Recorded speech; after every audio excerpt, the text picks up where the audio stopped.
Welcome to my channel पिलामाने आज आम noun रो गोटे लॉन्ग वीडियो डिस्कस करवा। सो पूर्वर गोटे शॉर्ट्स वीडियो अपलोड करते नाउन विषय तो आज चलो आम लॉन्ग वीडियो गोटे डिस्कस करवा। तो आम वीडियो आरंभ करने पूर्व गोटे मोटिवेशनल स्पीच मु कहबी जोटा कि तुमको बहुत इंस्पायर करिवो। Pain is temporary and victory is permanent. यार अर्थ है आमर जो कष्ट स्ट्रगल आज जो आम कष्ट करुचे स्ट्रगल करुचे सेटा बहुत अल्प समय पाई। काली जो आम सक्सेस पाइबा सफलता पाइबा सब सेटा बहुत लॉन्ग समय पाई। तो पिला माने यही कष्ट किंबा स्ट्रगल को देखि तुम डरी जाऊ नहीं, निर्भय भाव में परिश्रम कर चलो। सक्सेस तुम पाद तले आसी दिने दिने पहुंचब।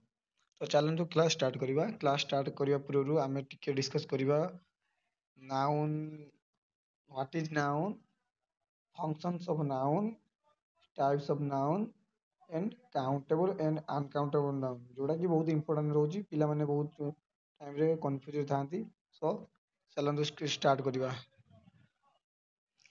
तो नाउन रो डेफिनेशन नाउन कोन? Noun is the naming word of a person, place, thing, idea, quality और ए स्टेट। नाउन कहले आम ताहाको बुझिबा जोटा कि गोटे अवस्था को बुझाउथबो, गोटे पर्सन को बुझाउथबो, गोटे स्थान को बुझाउथबो, गोटे वस्तु को बुझाउथबो। तो नाउन कहले आमे याको ही बुझिबा। तो noun word T Latin word रु आसी, जहा Latin word नोमेन which mean name. पिला माने एटा बेसिक इन्फॉर्मेशन थिला, एटा एग्जाम रे आसीबनी, जस्ट जानिया पई कहली।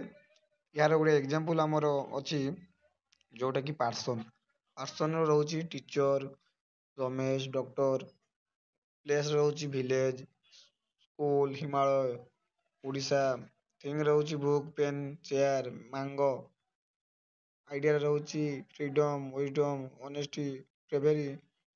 आ हमर स्टेट जोटा कहूँ अवस्था अवस्था रे रोची चाइल्डहुड पॉवर्टी सिकनेस। सो पिला माने सिंपल वर्ड रे जदि आमे नाउन को डिफाइन करबा, noun is a naming word. एबे आमे नाउन रो फंक्शन गुडी को डिस्कस करबा। Noun can perform many role in a sentence. गोटे नाउन नाउन गुडी को सेंटेंस रो बहुत प्रकार रोल प्ले करितंदी। से गुडी को आमे देखिबा, आलोचना करबा। देखंतु सब्जेक्ट ऑफ ए वर्ब, दुइरे रहउची object of a verb, object of a preposition.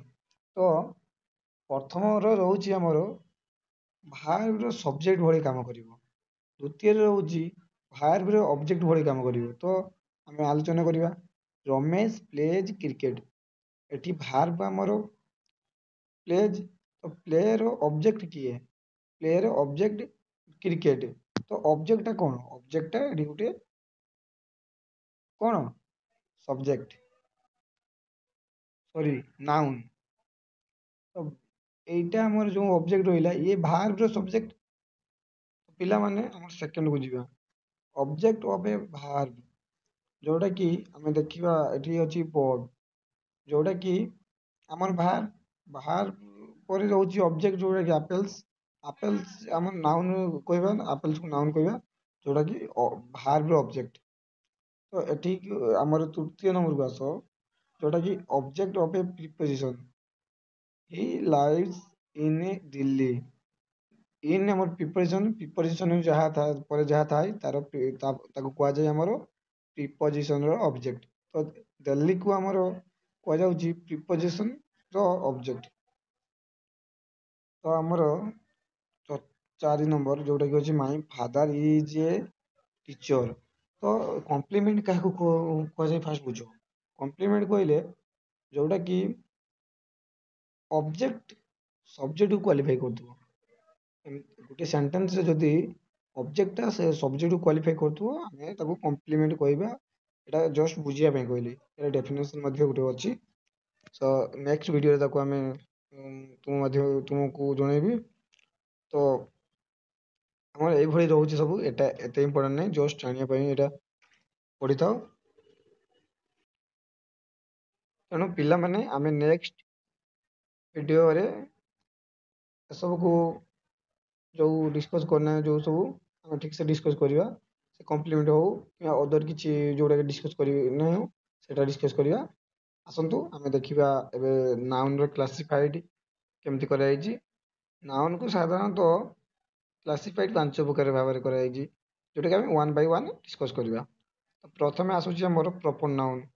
Proper ନାଉନଟା କ'ଣ? ପ୍ରପର ନାଉନ କହିଲେ refer to specific name of a person, place, organization or thing. So ଆମର ପ୍ରପର ନାଉନ ତାକୁ କୁହାଯିବ ଯୋଉଟା କି ସ୍ପେସିଫିକ ଜିନିଷ, ପାର୍ସନ, ପ୍ଲେସକୁ ବୁଝାଉଥିବ।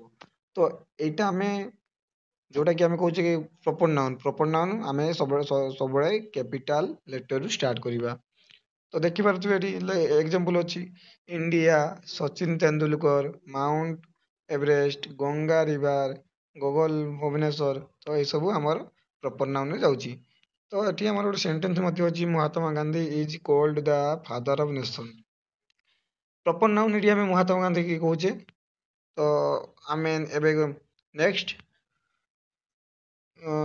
କ'ଣ ଡିସ୍କସ୍ କରିବା? କମନ ନାଉନ। କମନ ନାଉନ କାହା କୁହାଯାଏ? ଜେନେରାଲ ନେମ୍ ଫର ଏ କ୍ଲାସ୍ ଅର୍ କ୍ୟାଟେଗୋରୀ। ତ ପିଲାମାନେ କମନ ନାଉନ ଆଉ ପ୍ରପର ନାଉନ କୁ ଯଦି ଆମେ ଡିସ୍କସ୍ କରିବା ତାହେଲେ କମନ ନାଉନଟିକୁ ବୁଝିବା ପାଇଁ ସହଜ ହେବ। ତ ଆମେ କମନ ନାଉନ ଏବଂ ପ୍ରପର ନାଉନ ମଧ୍ୟରେ ଗୋଟେ ଡିଫରେନ୍ସ ନେବା। ତ କମନ ନାଉନ ଆମେ ତାହାକୁ କହିବା, ସପୋଜ ଆମେ ମଣିଷ ଗୋଟେ ସାଇଡ଼ରେ ଲେଖିବା ମେନ୍ ଲେଖିବା, ଆଉ ଗୋଟେ ସାଇଡ଼ରେ ଲେଖିବା ରୋହିତ, ଗୋଟେ ସାଇଡ଼ରେ ଲେଖିବା ଟାଇଗର, ଗୋଟେ ସାଇଡ଼ରେ ଲେଖିବା ଏନିମଲ, ଆଉ ଗୋଟେ ସାଇଡ଼ରେ ଲେଖିବା ଟାଇଗର।